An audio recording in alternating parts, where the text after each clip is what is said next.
गेल्या 1 महिन्यापासून ज्या असे महापौर निवड झाले त्यानंतर मराठा समाज वतीने आम्ही तिथं रक्ताने पत्र लिहिलेलं आहे, मुंडन आंदोलन केलेलं आहे, मूक आंदोलन केलेलं आहे, अर्धनग्न आंदोलन केलंय।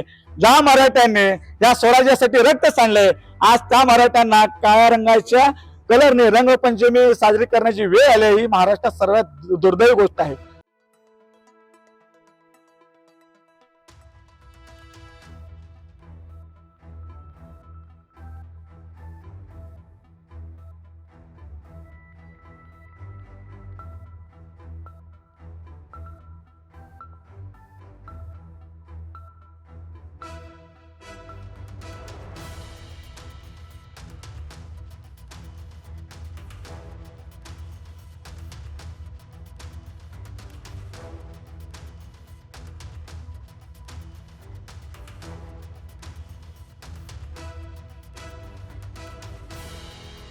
महाराष्ट्रामध्ये विविध रंगांनी रंगपंचमी खेळली जाते।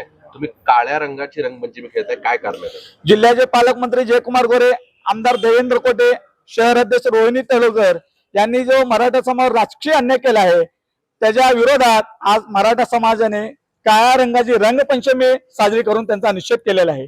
1993 नंतर गेल्या 32 वर्षात प्रत्येक समाजाला प्रत्येक पक्षाने महापौर करून तिथं संधी दिलेली होती।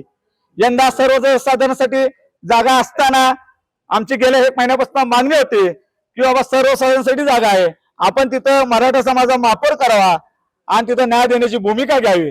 पण या जिल्ह्याचे पालकमंत्री असतील आमदार देवेंद्र कोटे यांनी त्यांचे भाऊजे विनायक कोंडेल यांना महापौर करून मराठा समाजावर राजकीय अन्याय तिथं तिने केलेला आहे।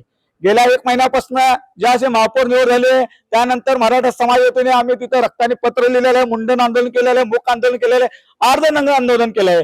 ज्या मराठ्यांनी या स्वराज्यासाठी रक्त सांडलंय, आज त्या मराठ्यांना काळ्या रंगाच्या कलरने रंगपंचमी साजरी करण्याची वेळ आली। ही महाराष्ट्रात सर्वात दुर्दैवी गोष्ट आहे। आमची पक्षाच्या वरिष्ठ नेत्यांकडे मागणी आहे, एक तर विनायक कोंडेल यांचा तुम्ही राजीनामा घ्यावा, मराठा समाजावर तिथं आपण महापौर करावा, किंवा जिल्हा परिषदचा जो अध्यक्ष ओबीसी साठी आहे तिथं कुणबी मराठाचा तुम्ही तिथं जिल्हा परिषद अध्यक्ष करावा आणि पहिले 1.25 वर्ष महापौर विनायक कोंडेल यानंतर दुसरे 1.25 वर्ष तुम्ही तिथं मराठाचा महापौर करावा। कारण 2.5 वर्षानंतर ज्या चिठ्ठी काढण्यात येईल तिथं सर्वसाधारणसाठी चिठ्ठी नसणार आहे, रोटेशन पद्धत असल्यामुळं ओबीसी पुरुष आणि एससी पुरुष तिथं चिठ्ठी निघणार आहे। लोकसभेला तुम्हाला मराठ्यांनी मतपेटीतून उत्तर दिले, मराठा समाज तुम्हाला मराठा समाज विधानसभेला तुमच्या सोबत असल्यामुळे तुम्ही सत्तेत आज इथं तुम्ही बसलात। ज्या महापौर निवडीनंतर जिल्हा परिषदचं तिथं निवडणूक होते, तुमचं 55+ तिथं स्वप्न होतं, मराठ्यांनी तुम्हाला 38 वरच तिथं थांबवलं। जर तुम्ही मराठा समाजाचं राजकीय जे अन्याय झाले तुम्ही न्याय देण्याची भूमिका घेतली नाही तर मराठा समाजाच्या वतीने तुम्हाला या महाराष्ट्रात आंदोलनाचा वनवा दिशे, तुम्ही योग्य न्याय घ्या। मराठा समाजाने जिल्ह्याचे पालकमंत्री जयकुमार गोरे, आमदार देवेंद्र कोटे, शरद रोहिणी तळोकर यांचा भव्य सत्कार तिथं करण्यात येईल।